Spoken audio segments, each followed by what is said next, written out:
Le contournement de Couvain, donc comme je le dis et je le répète pour la xème fois, ce n'est pas d'aujourd'hui que le projet a lieu. C'est un axe important Amsterdam-Marseille. Et donc la France est très très avancée dans son infrastructure routière. Elle arrive à nos frontières, à Brûlis-de-Couvain, avec une dernière phase de 35 km qui sera en activité normalement dans 5 ans. Et donc la Belgique ne peut pas mettre un frein à cet grand axe routier. Et c'est pour ça que Couvain avait besoin de ce contournement-là. Deuxième chose, c'est que tous les transports normaux, dangereux, très dangereux, traversent Couvain 24 heures sur 24. Nous n'avons jamais eu la chance, enfin, heureusement pour nous, nous avons la chance de ne jamais avoir eu de problème. Mais ce n'est plus possible avec la circulation importante qu'il y a dans Couvain, avec la population qui se déplace dans le centre-ville, de continuer. Enfin, ce n'était plus possible de continuer dans ce sens-là.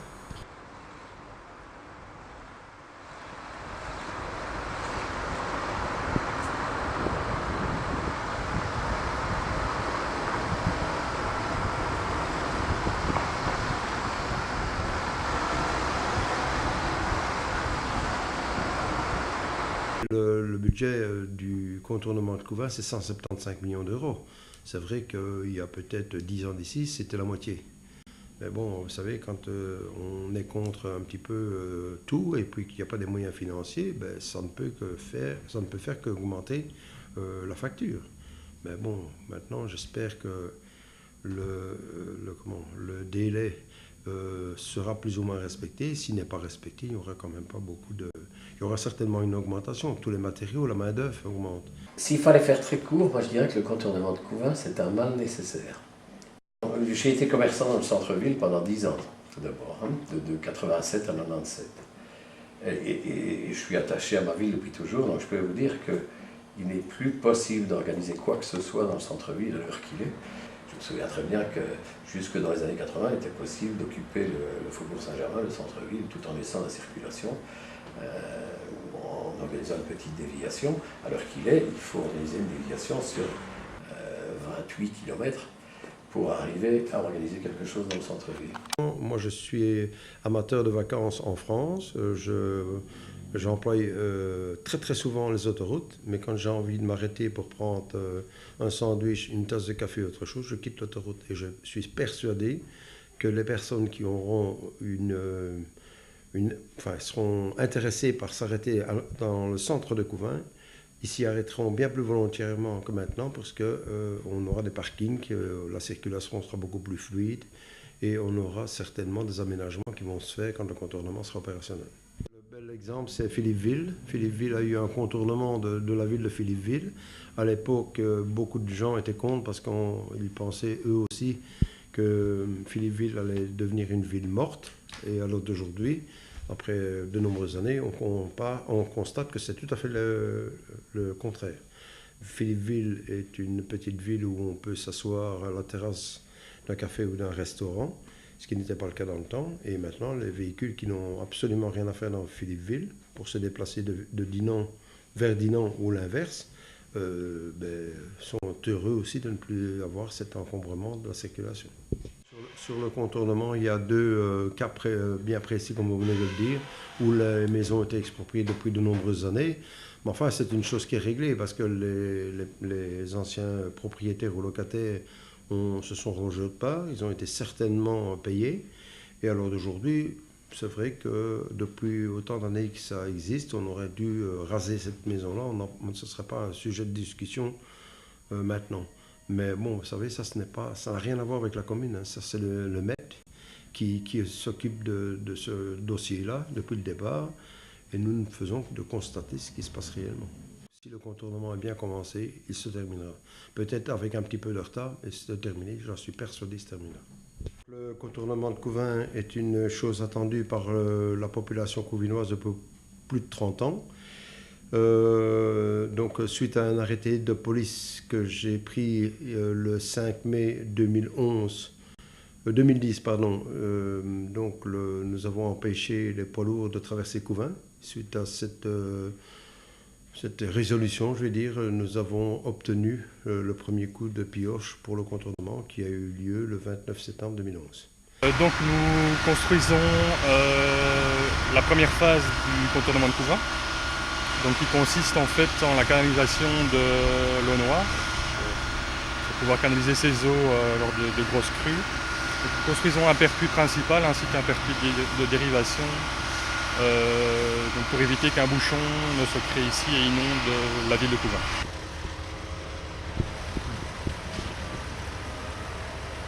Nous avons débuté les travaux en novembre plutôt dernier. Et là, les travaux se termineront fin juin. Donc là, on est en train de réaliser la voûte supérieure du pertuis principal, donc qui va recueillir les eaux de l'eau noire. Donc c'est la partie supérieure du tunnel, si vous voulez. Donc on a réalisé le radier du tunnel, les voiles, on a remblayé l'entièreté du tunnel avec de la terre qui a à l'époque été retirée pour l'excavation et la réalisation du tunnel. On réalise la voûte supérieure et puis alors on réexcave tout en Strauss, ce qui va donner le futur tunnel dans lequel passera l'eau. Au bilan final des terres, on sera à une quantité zéro. Au niveau de la déforestation, on va défricher 14 km de bois sur 100 mètres de large et tout est revalorisé jusqu'à la souche, donc vous pouvez le voir là-bas, donc toutes les souches qui sont stockées là-bas vont être broyées et vont être revalorisées dans des chaudières industrielles. C'est un chantier vert. Ça c'est la deuxième phase, vous voyez. Et puis ensuite, il y a d'autres phases, avec jusque la bretelle ici à la platinerie, voilà exactement. Et puis après, on arrive à la frontière française. Ça, c'est le contournement, c'est le plan du contournement complet.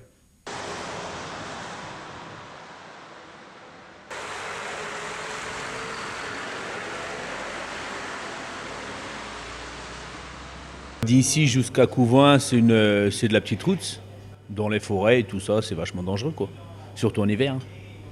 Pour aller plus rapide, pour éviter les villages, voilà.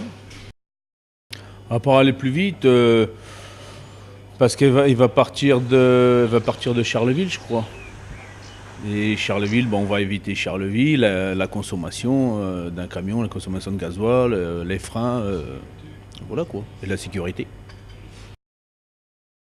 Nous, Français, quand on monte en Belgique, ou en Hollande, ou dans un pays étranger, on est obligé d'acheter une vignette, que ceci. Et donc on est obligé de s'arrêter à la frontière. Donc on va être obligé soit de s'arrêter ici, soit de s'arrêter à Couvin. Voilà, pour acheter ceci. On sera obligé d'acheter une vignette. C'est ce qui remplace en Belgique les péages en France. Voilà. Il y aura le contournement de Couvin, mais il y aura sûrement ici une sortie. Une sortie et une entrée à la frontière, je pense. Parce que m'arrêter ici en montant, je m'arrêterai tout le temps là. Là, après, je me suis arrêté et après, voilà.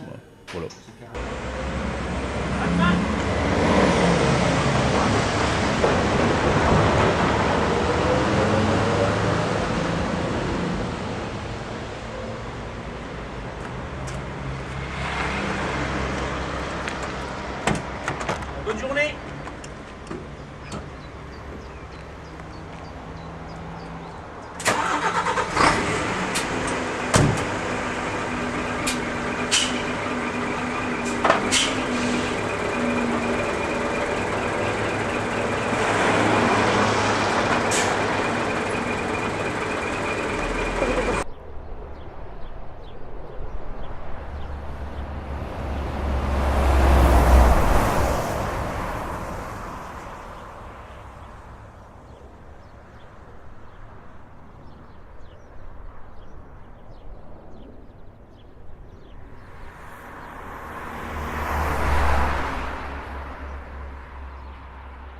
La seule zone d'arrêt qui est prévue, elle est prévue en plein milieu des bois, je vais dire. C'est un parking qui sera aménagé pour les routiers notamment, une aire de repos.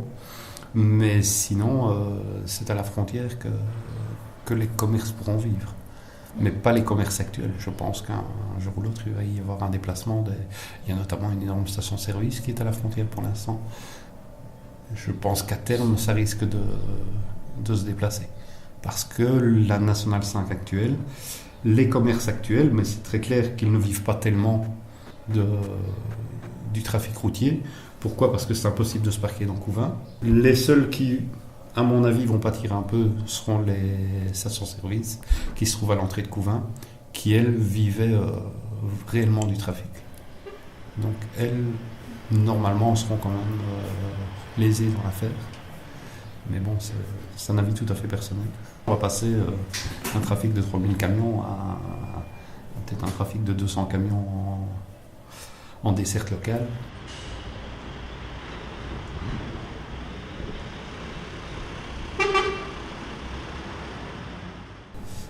Donc c'est vrai que ce sont ces 10 dernières années qui sont les plus représentatifs à notre niveau, au niveau de l'augmentation du trafic.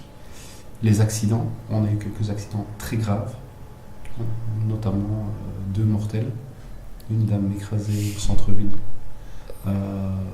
simplement parce que le routier ne pouvait techniquement pas la voir. Techniquement pas, elle a traversé devant le camion, c'était impossible qu'il la voie, il lui est arrêté aux autres.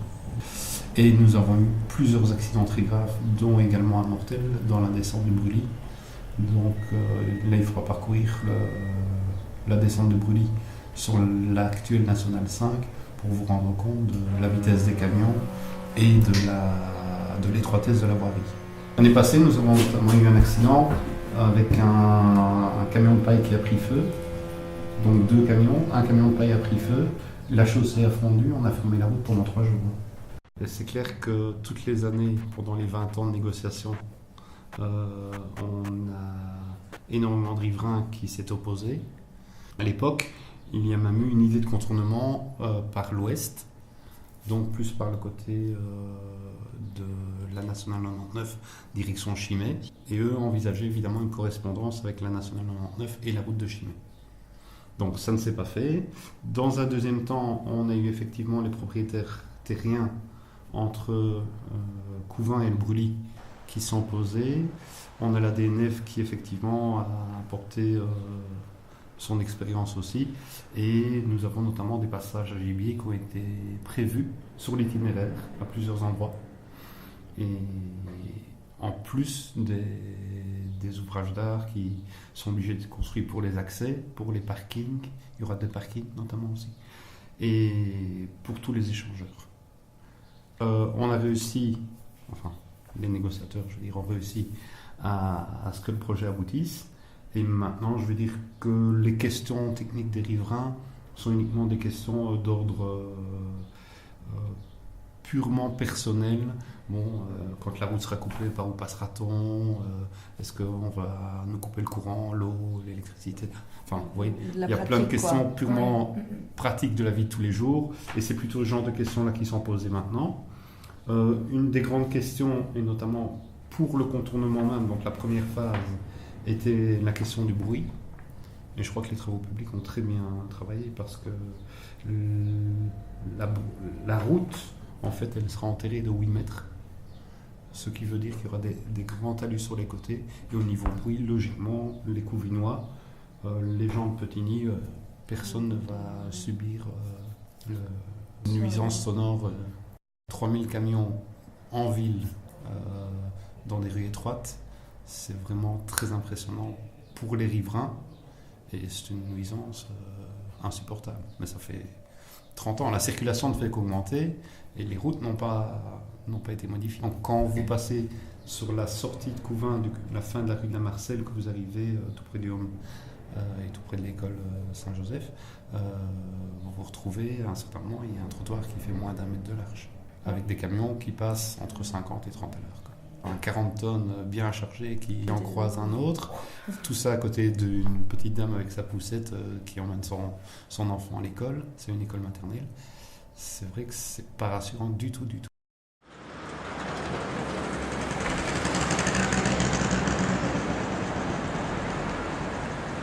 Pour l'instant, il passe toujours dans le centre, toute la période des travaux. Mais disons que dans 5 ans, quand le contournement sera opérationnel, Couvain redeviendra une petite ville tranquille où il fera bon de s'y arrêter.